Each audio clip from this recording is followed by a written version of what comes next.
Okay, let's go to the spaces. This is the console that leads to the spaces, where we can click on a space and it will open in the same tab. And here we have the main view of the project. In the background, we have the Matterport or NavVis scan. Here is the Matterport scan, and we can move around as in a virtual walk through the project. On top of that, we have information displayed in the 3D space accordingly.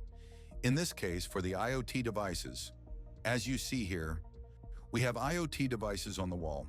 We can click it from this side, and this will open a pop-up window with information about the device. We can also click a device that has a control option, and from here we can turn a particular device on or off.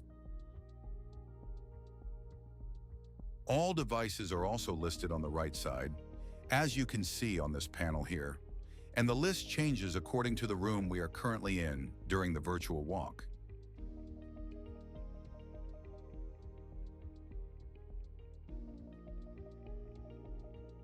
As you see here, we are now in the conference room, and the devices are different. When we move here, we enter the corridor right, and the devices also change. It's all automatic. In this view, we also have additional tools. In the bottom left corner, we have system buttons from the Matterport. The first option is the dollhouse view. We can rotate it, zoom in, zoom out, and so on. After clicking again, we go back to the 3D walk. We can also generate or view the floor plan, rotate it and move it, and see all devices from here. As you see, we can also control and monitor what happens directly from this view. The third option is the measurement tool. We click it and then use the plus button to activate measurements. For example, we can measure the height of the door, click at one point, then click the second one. It's 2.13 meters. The value appears on the screen. To close this tool, we simply press the escape button on the keyboard. And that's what we have regarding IoT devices. Here at the top, we can choose between different layers of information available in our software. The first one is IoT devices. The second one is scenes. Scenes are imported from the IoT provider, like the Fibro ecosystem, for example. They can also be created manually by the user. I will show that in tutorial part 2, where we will create a new apartment, add rooms, and go through all configuration options. Here in the scenes layer, we can click a scene and trigger it from this place. A scene is, for example, a group of IoT devices that we can turn all on or all off with one click, or we can create an automation. For example, if a motion sensor detects movement, then the lights turn on in a particular room, and this is the scenes function. The third one is the assets layer. Assets are containers for all the information about equipment installed in your space. In this scenario, I will show you how it looks for this printer, where we have information about the printer, its name, category, the room where it's installed, and a description. Here is a button that expands the description if it's too long for this area. We also have photos where we can browse images of the asset, videos from YouTube or Vimeo, documents like PDFs, warranty cards, manuals, and also Excel sheets, Word documents, PowerPoint files, and so on.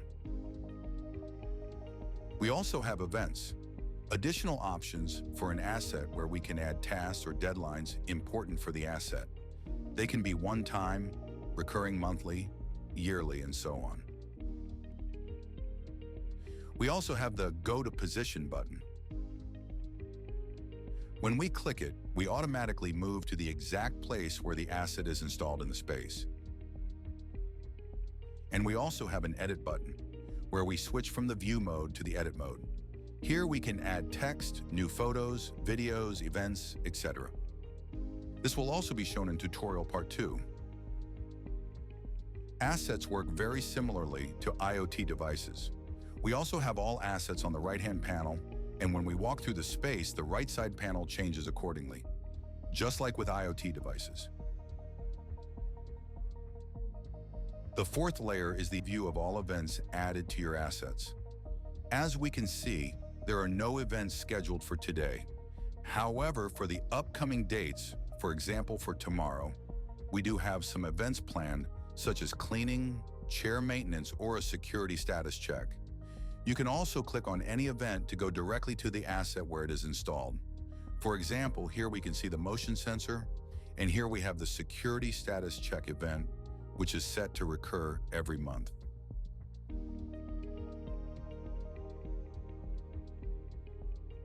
The last layer is tickets.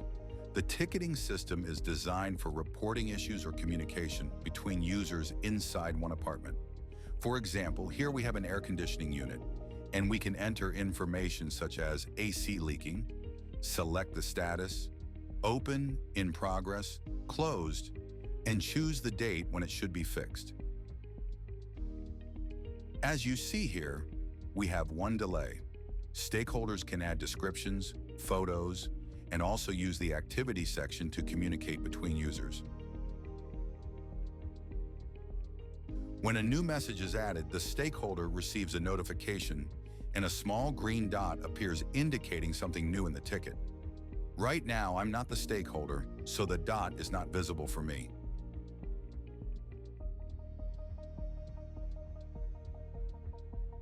We also have a pointer.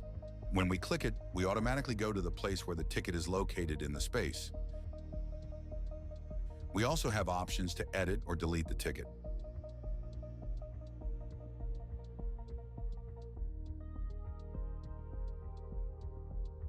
In the top toolbar, we have information about the current room we are standing in during the virtual walk. As you see, the room changes accordingly. Using the room selector, we can assign swipe to another room. This will also be shown in tutorial part 2. We also have a button with the list of all users in the apartment and information about the last activity of each user. On the left side, we have the menu toolbar, which is the same for all projects. Here we can switch from the 3D walk to the dashboard. Let's go to the dashboard. The dashboard is a summary view of all sensors, all assets, everything installed in the property. The first section is devices, where we have a list with thumbnails. From here, we can open a thumbnail of each device from each room. I will choose, for example, the conference room. Here we have a lamp in the conference room, and from here I can turn it on and off. We also have a button to go to its location in the 3D space and see where it is installed. The control button is accessible directly from the main view without needing to open the pop-up menu.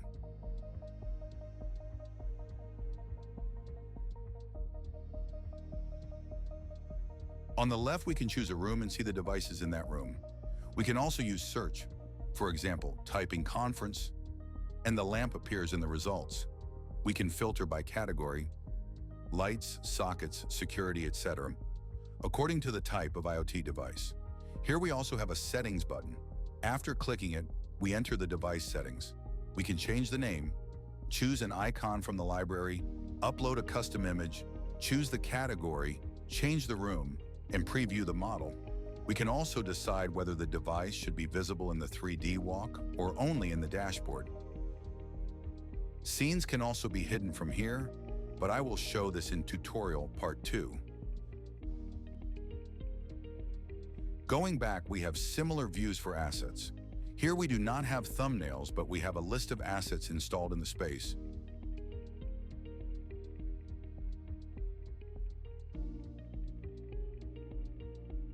We can filter by category, for example, furniture, or by creation date, for example, last 30 days, or by multimedia, or by room, for example, kitchen. Here we have filtered records according to these criteria. Clicking an asset opens its information. And from here we can go to its location and also edit it using the 3 dots menu. Edit, create a copy, or delete. Creating a copy duplicates the asset one-to-one. Same name, same location, same room, and the user can later edit the copy.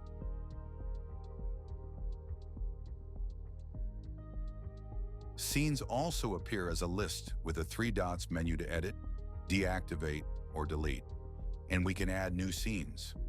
This will be shown in part 2.